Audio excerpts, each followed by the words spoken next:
Kita kembali mengingat apa yang Pak SBY sampaikan soal matahari kembar, ya.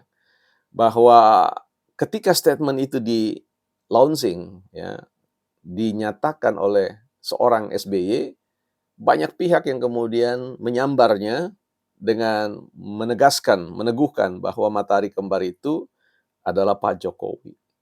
Ternyata matahari kembar itu adalah bukan partai politik.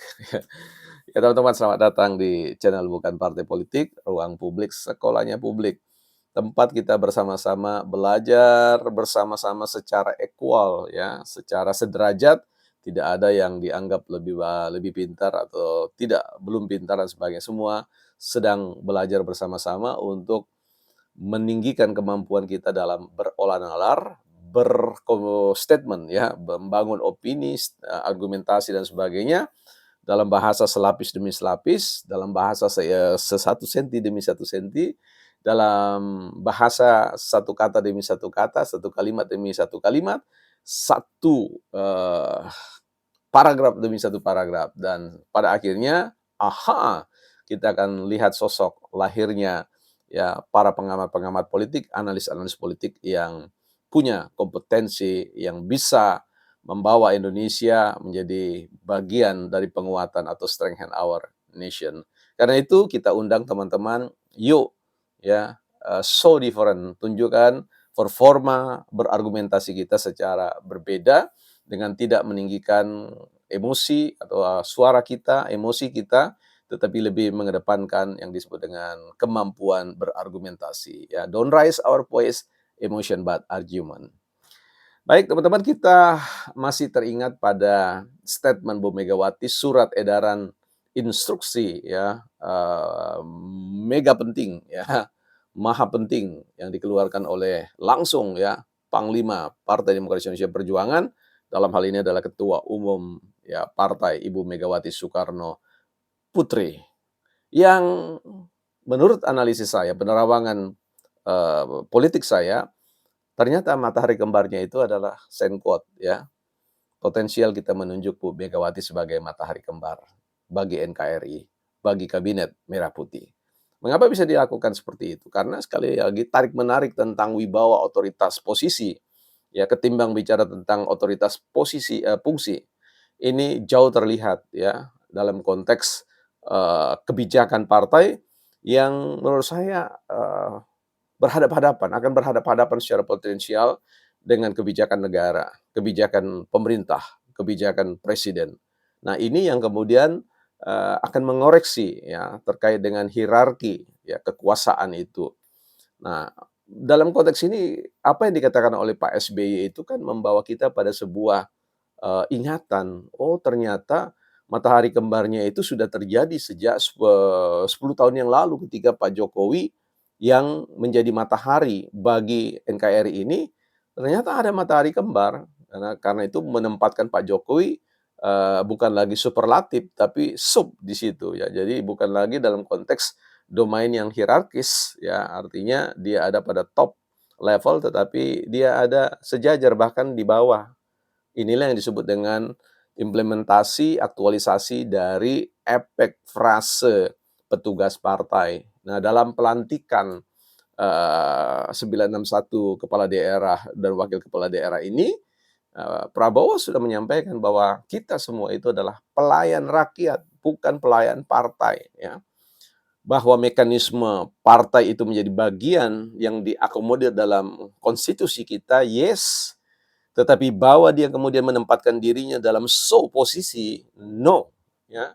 Dia harus masuk dalam, show yang disebut dengan authority function, bahwa fungsi partai itu terlimitasi, ada batasnya, tidak bisa melenggang seenaknya, kemudian, tampil, ya, mengejek wibawa, ya, negara ini dengan mau mengatakan bahwa, seorang ketua umum memiliki otoritas posisi yang sederajat atau bahkan lebih tinggi mendikte kekuasaan pemerintahan. Dan ini merupakan sebuah cara berpikir, cara berpolitik yang harus dihadang, ya, perlu dikritisi, ya, perlu sign quote, perlu dipertanyakan secara serius ya. Karena menurut saya apa yang dilakukan oleh Bu Megawati dengan partai ini akan justru ya, memakan dirinya sendiri, ya menggerogoti diri sendiri. Karena kita tahu bahwa dalam perjalanan sebelum instruksi ini muncul, banyak kader-kader yang kemudian hengkang ya, mengambil keputusan politik bahwa partai ini bukan lagi partai yang bisa, membawa misi, visi bangsa dan negara. Itu dalam pandangan para mereka-mereka yang berseberangan. Karena itu mereka berani mempertaruhkan karir politik. Dan ini akan menular bahwa banyak kader-kader yang juga akan nanti mengambil posisi kalau misalkan beberapa kader ini dilarang, jangan salahkan kalau mereka kemudian mengambil posisi balik belakang juga seperti kader-kader yang lain, kader-kader terbaik PDIP. Ya, ini bisa saja terjadi. Dan kita sudah lihat bagaimana respon para pendukung-pendukung koalisi yang memenangkan kader PDIP itu juga ya menjadi sebuah sebuah hal yang harus dihitung ya.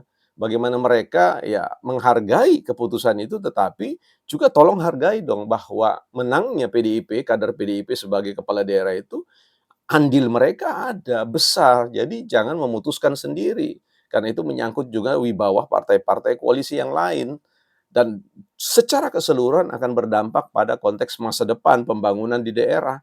Karena tidak terjadi yang namanya sinkronisasi, tidak terjadi namanya harmonisasi, tidak terjadi yang namanya relasi dalam konteks kepemimpinan nasional. Dan ini benar pada akhirnya tesis raja-raja kecil bermunculan. Ternyata raja-raja kecil itu potensial datang dari partai yang sekarang mengeluarkan instruksi untuk menunda ya. Sekalipun banyak orang menafsir bahwa bahasa penundaan itu ya bisa iya dan bisa tidak. Tetapi kan bukan begitu dalam proses pembelajaran politik. Kalau persoalannya itu hanya adalah kaitannya dengan penahanan dari Sekretaris Jenderal Partai Demokrasi Indonesia Perjuangan, itu dua wilayah yang berbeda. Tidak boleh kemudian dikait-kaitkan. Ya, bahwa Mas Hasto mengikuti suatu prosedur hukum dengan tuduhan bahwa ada kriminalisasi. Nah, inilah poin yang kemudian nanti kita sama-sama amati, cermati, apakah KPK memang melakukan tindakan kriminalisasi.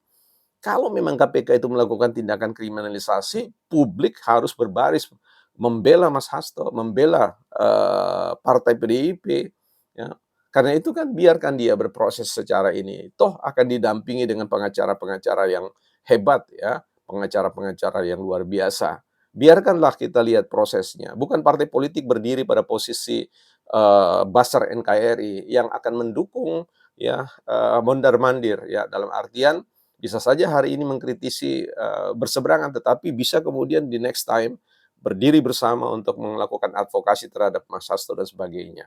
Ya, jadi ini kita lihat secara diametral perbedaannya bahwa persoalan tentang retret itu dalam konteks yang sebagaimana disampaikan dalam amanah undang-undang ya 23 nomor 2 tahun 2014 terkait dengan pemerintahan daerah, di mana konteks retret itu dibaca sebagai sebuah konteks pembinaan ya, pembinaan. Jadi pembekalan ya supaya kinerja kepemimpinan daerah itu ya excellence ya, unggul dan sebagainya. Yang berujung pada yang disebut dengan kesejahteraan masyarakat, kesejahteraan rakyat. Kalau ada hari ini ya kader-kader PD mengatakan bahwa itu tidak ada kaitannya dengan persoalan undang-undang, bacalah undang-undang dengan baik ya. Dalam konteks eksplisit dan implisit itu semua tertuang ya. Jadi kelincahan dalam menafsir regulasi itu penting bagi para kader. Di tingkat ini saja menurut saya mencemaskan kita bagaimana kepala daerah tidak memiliki kompetensi dalam rangka untuk memahami apa yang disebut dengan regulasi atau undang-undang yang ada. Kalau itu juga terjadi, ya, maka saya kira saya sedang menunda satu konten yang nanti akan saya share, menunggu perkembangan, ya, apa yang sebenarnya akan diinstruksikan secara berlanjut oleh Bu Mega. Kalaupun nanti muncul itu, barulah kita munculkan satu deklarasi statement yang menurut saya penting untuk kita dengarkan berikutnya. Ya, kita berharap Bu Mega jaga wibawa, tetap menjadi ibu bangsa. Ibu pernah menjadi seorang presiden, ya, dan tentu akan, penting bagi kita untuk memelihara NKRI bersama dalam persatuan dan kesatuan, bukan partai politik.